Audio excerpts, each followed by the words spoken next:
Would you like to begin with your own questions, or would you like Mrs. Mulhern to begin with her own information? Her own information. Okay. Well, does any of you or all of you know what sort of life it is to live under a dictator? You have a country with a dictatorship. You do know? Right. You have heard and you know what a dictator is, correct? You all know? Good. And this is where the whole thing begins. It's when you are born under a dictator in not a free country, where you can choose your president or he tells you what to do. It's by choice. Here it's by no choice, so that they can just lead an entire country into a war, and no one can say anything. And that's exactly what happened during World War II, where Mussolini was the dictator in Italy and Hitler was the dictator in Germany. And they decided to join arms and fight the world or conquer the world, or whatever reasons they had, because I believe mainly because they were power drunk and no other good. So when you're born under dictatorship, you're brainwashed and you're taught just what they want you to know, not what the truth is, but what they think you should know, just so it gives them that much more power. And that is how they began with World War II, and they thrust entire countries into a horrible, destructive war. I was born under this dictatorship, so you don't know any better. You're just taught what they want you to know.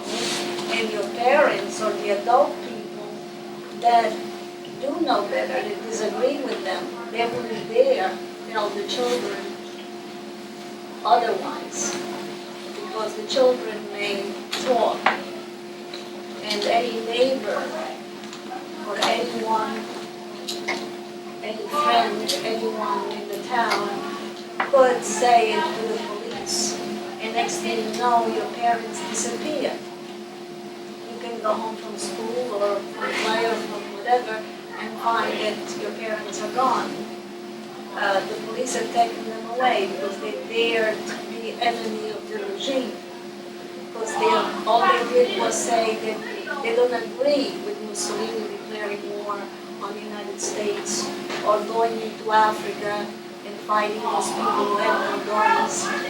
They were fighting with spears. So simply by saying anything against them, your whole family could be exterminated, taken away.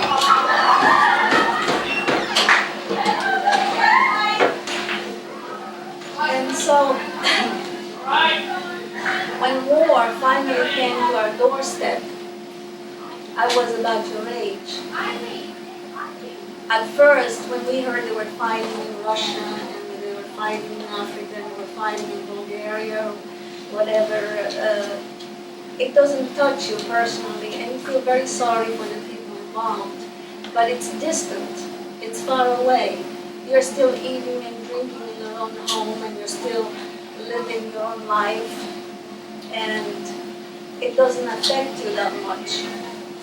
You sympathize with the poor people that were being bombed. You really don't know what being bombed is until then it reached our own homes.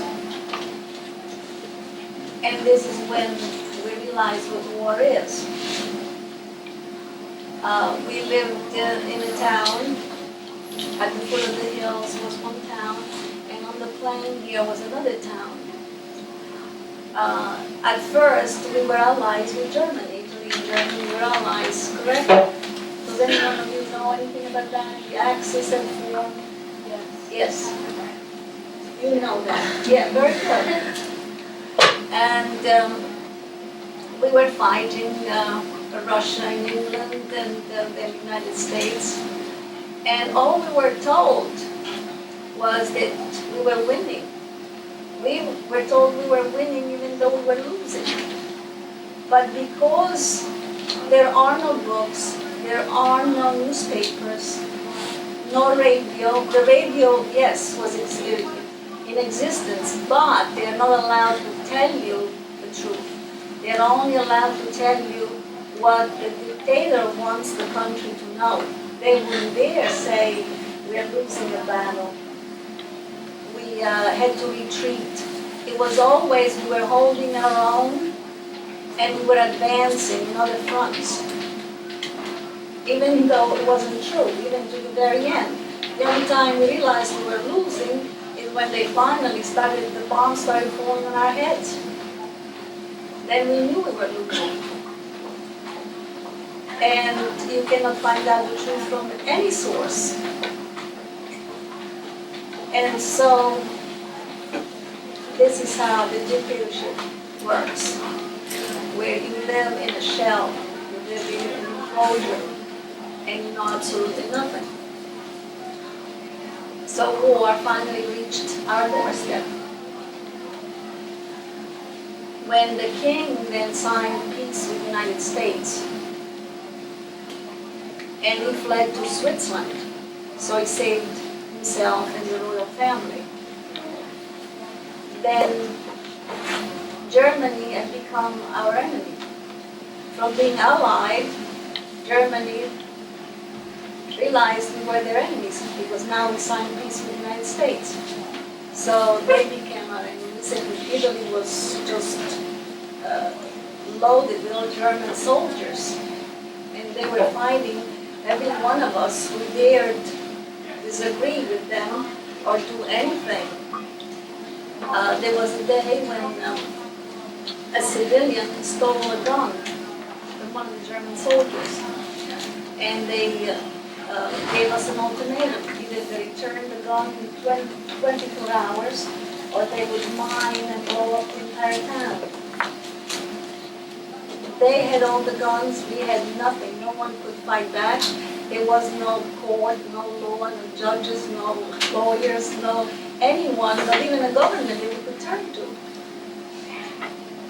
So we had enemies that were bombing us from the top, and enemies that were walking the streets in our own homes. Excuse me. So when the Germans took over, they disarmed all the Italian soldiers. They took away any gun that they had or any ammunition they had, and they took over Italy. You would be in your home eating or talking or going about your business, and they would march in. They had these, they wore these boots with hobnails on their knees. That was their army uniform. And you could hear the footsteps very, very hard. You knew they were coming.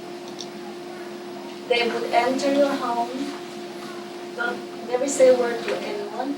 They would take a tour of the entire house, and then they would leave. When they left, you would look at your door outside.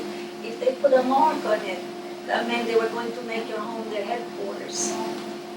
That meant you had to leave. And that was their system. They had everyone terrorized. Where day by day, you never knew whether you were going to live or die or be taken away or whatever. At the time, my father was here in the United States. He was about to come back to Italy when the war broke out. But then he knew if he had come back, he would have had to be in the army and fight for Mussolini, which he wasn't going to do. So he stayed here. So we were separated by this war. Then my mother had all the letters, all his letters and souvenirs and things put away. When the Germans took over, she had to burn them all. Because if they found out that my father was in the United States, they would have burned the house or taken us away. So we were told by my mother that if the Germans asked, "Where is your father?" he would say, "He's prisoner in England." never mention the United States. Otherwise, they would feel automatically that you are an enemy. And the front was coming toward us. You know what the front is? The front is the battle line, where the conflict actually is, where the soldiers with soldiers are fighting each other. Face to face, practically, that's the front line.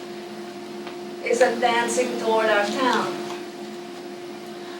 The Americans are bombing. They only would bomb, mostly, they would bomb civilians because there is no benefit by it. If they kill civilians, civilians are doing nothing. The hospitals, they would put a big cross on the roof, painted, so that the Americans would know that's a hospital, and they would bomb that. But they would bomb bridges and railroads, mostly, because that is how you cripple the enemy. You blow up the bridges, the enemy cannot go back and forth with their tanks and their trucks. The same with the railroad. So in my hometown, there was, at the railroad station, there was a train full of ammunition parked there. The Germans had left there, ready to be taken to the front. In the morning, the planes came. The railroad station in the town is down here, and there's another town at the foot of the hills here. So we are up here because the planes came in the morning. They bombed the railroad station, but they didn't get the train. So Thomas Pike to Mr. O'Neill. we came up here. They came back in the afternoon. The mountains are here. They would come around the mountains, dive down, bomb the train, and go around in circles again. Come back, dive down, and bomb the train. They would release the bombs right on top of our heads here in order for them to fall about 4 kilometers away. That's almost 4 miles. And even though we would watch them, because we knew if the bomb is coming this way, it will never land straight down. It will just land like that. As a matter of fact, one day we watched 2 American planes went after the bridge. And one, they dove, either came up too slowly or the other one came up too fast. Thomas Pike, Mr. O'Neill. Now, these planes came back in the afternoon because they knew the train was there. And we were all watching up here. The train was camouflaged with tree branches and straw. You know, the camouflage in the war is you even see soldiers sometimes with little branches of trees on their heads, so they blend into the scenery, so the planes can see them. And when they came in the afternoon, we saw the flames. They hit part of the train where the straw was set on fire, and we were watching these flames. When suddenly the flames spread, and the train full of ammunition exploded. We didn't know, and we are watching this whole scene from up here, when the air pressure alone, and you know what the air pressure is when something explodes, threw people to the ground, and this is now 4 miles away. Air miles. Locks, bolts like this thick of iron, they were bolting doors all the way up here, were twisted like a little twig. All glasses shattered. The sky was just red, just one big flame. And the noise, I can't even begin to describe to you, of the explosion. For 10 days afterwards, all the ammunition that was there kept on exploding. So this is when everyone then took to the mountains, nearby mountains. The town was declared a zone of war. And that means no one's to be seen there, no civilian should be there, because they can shoot you if they see you. And we all went to the mountains. We took refuge where these people that we don't even know how they lived there or got there. They're like mountain pirates or whatever you want to call them, because they had these little homes on the side of the mountain that they took us in, and we lived 10 people in one room, a room that's about a quarter of this room, without getting washed for 9 months, without mirrors, without clothes change, same clothes we came up with. And yet we consider ourselves lucky because we did have a little bit of food left, whereas there were other families that had taken a dead horse and they were feeding off a dead horse because there was no food to be found if they wanted to survive. We had all the sheep's lice growing up our legs. The what? The lice from sheep, not even people's lice. These are big, fat lice. Awful, ugly. You would be walking, because we had sheep and other animals. Underneath the floor, there was a little cave under there, and that's where the animals were. And all night long, you could hear their bells. And the mountain, there is no access to these mountains even by a bicycle. You can't, because there is no path. You just go from rock to rock. No narrow path, no mules even could get there. The people that lived here, that had these little homes, up there, they had heard there was such a thing as Rome. Rome is the capital of it, but they didn't know where it was or how it was, or they just knew the name.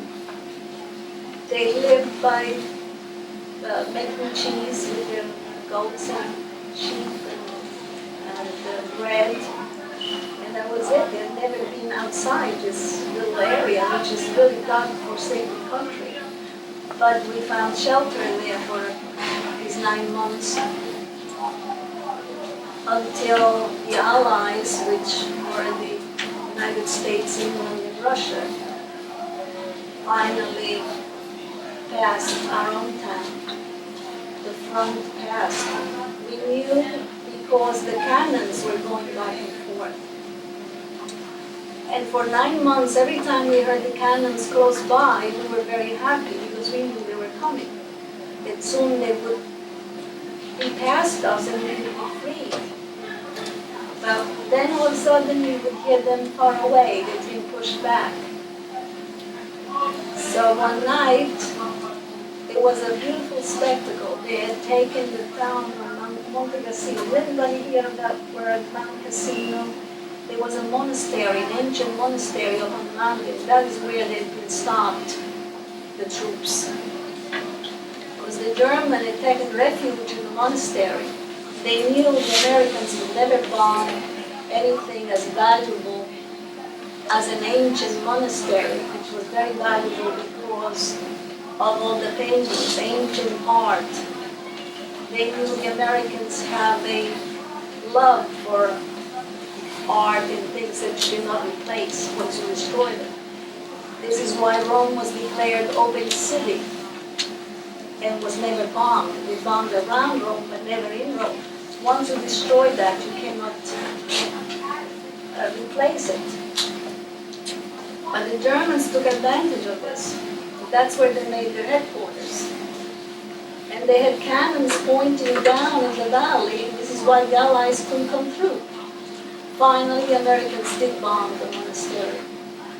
That was the only way, because they were losing thousands and thousands. Mrs. Mayfield, please send Christine Chapin to Mr. O'Neill. So, the night that they took Mount Casino, we saw at a distance was all these players, the Americans were celebrating the taking of Mount Sea, and they were just shooting all these beautiful players. They would put Gucci to shame for the display, because they finally had overcome this big obstacle that was keeping them from continuing on. And all they were doing were being killed, slaughtered. So we knew once that casino was taken, that soon they would be at our hometown. And so they did. When they did, we are on the mountains, and we were so afraid they would be pushed back that all the people that were refugees up there on the mountain, we just started walking down, trying to cross the front and meet them, for fear that if they were pushed back, we would be stuck God knows how much longer there. And even then, one last soldier, though the Germans knew they were losing. They had all retreated, but there were a handful left. And one soldier shot after us. My uncle was a priest, and I had a sister who was born with a bad heart. So her heart always beat very, very fast. For fear that the Germans would shoot us all, because we knew that we were going to meet the Allies, we ran into a nearby home. We put my sister to bed, and my uncle made believe he was saying the last rites, because we knew that if he just felt her heart, he could see how it was pumping and that she was about to die.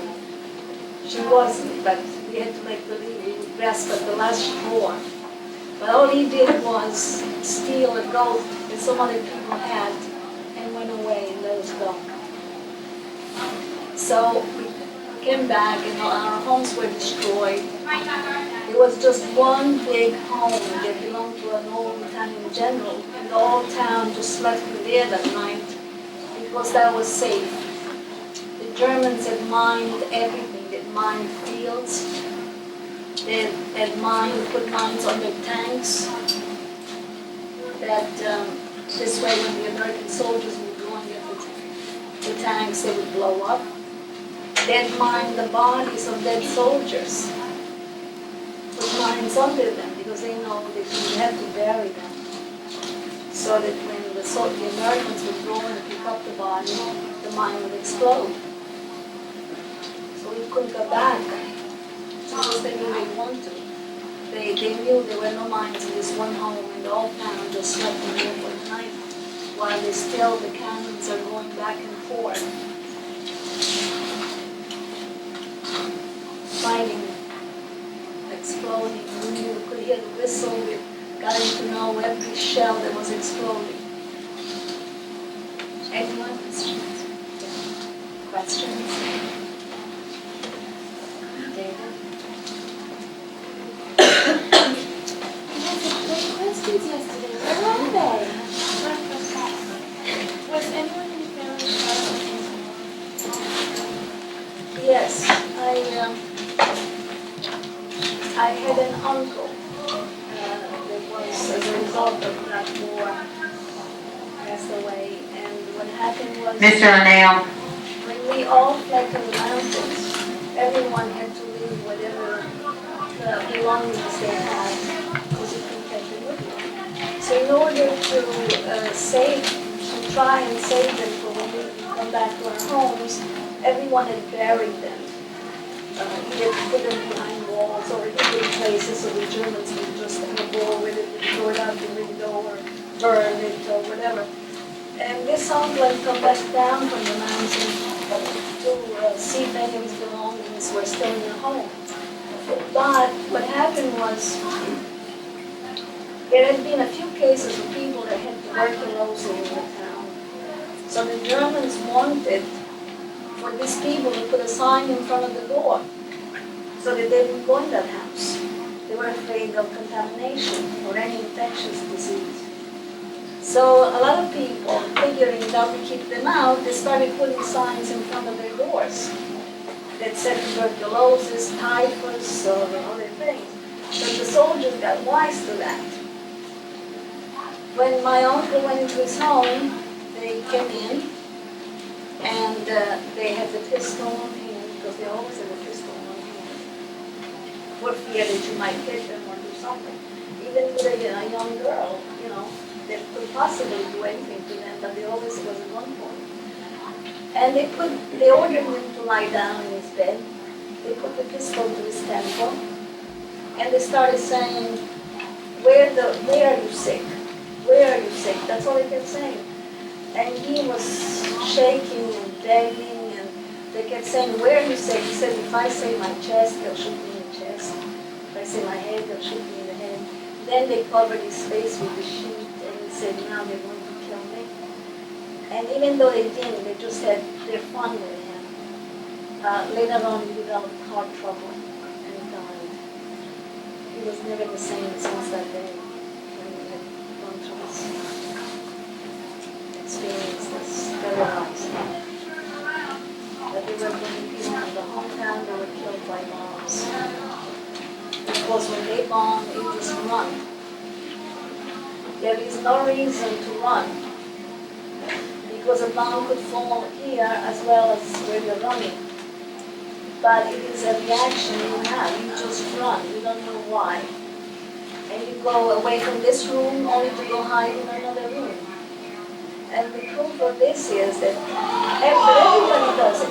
Women left their children and ran, screamed. It's just one of those reactions that you have from terror. It's like when people were getting out of the fire, they panic. It's a panic that strikes you. The proof of that is that there was one time they were bombing, and this one priest left his home and ran to a cave at the side of the mountain. A bomb fell right on that cave and killed him and other people from the town. They were in there. Whereas his house is still standing. If he had remained there while in the war, he would have been alive. But he left his home to go and take refuge in the cave. And they died.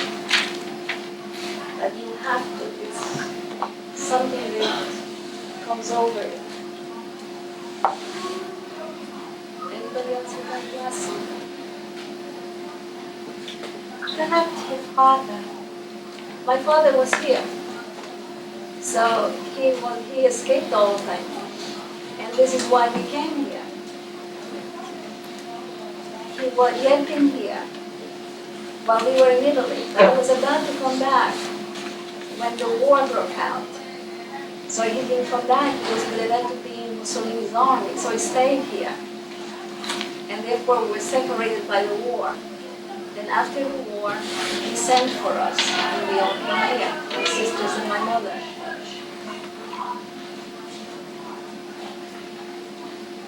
Anyone else? When you're a child, and I'm sorry if I call you children, but when you're my age, you call people your age children. You see, you can't think anything but good, because this is what you've been told. And there is no one else that will tell you otherwise. No one dares to tell you otherwise.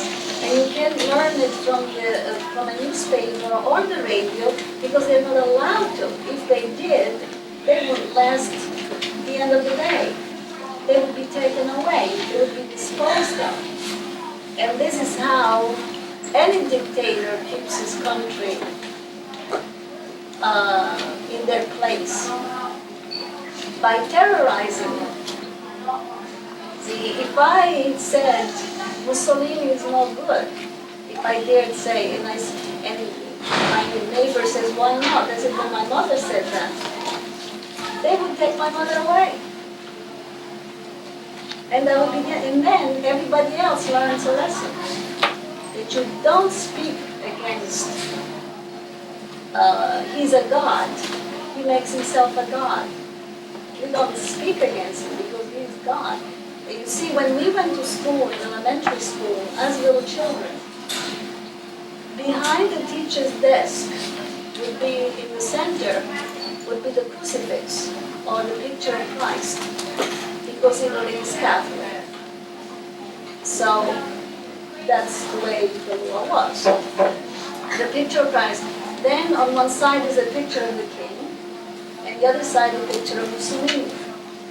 And just as you pledge allegiance to the flag, you would start the day by saying the prayer, the morning prayer, and then the teacher would tell you, say a special prayer for Mussolini, because if our king dies, the son will be king. But if Mussolini dies, Italy will have no leader, and there will be nothing but destruction without a leader, which was Mussolini. The children get so brainwashed, this is day after day after day, that you actually go to bed at night, you don't say anymore, God bless my mother or my father, but you give the special prayer that God should give Mussolini good health and long life, because you hate the thought of this idol, this man died.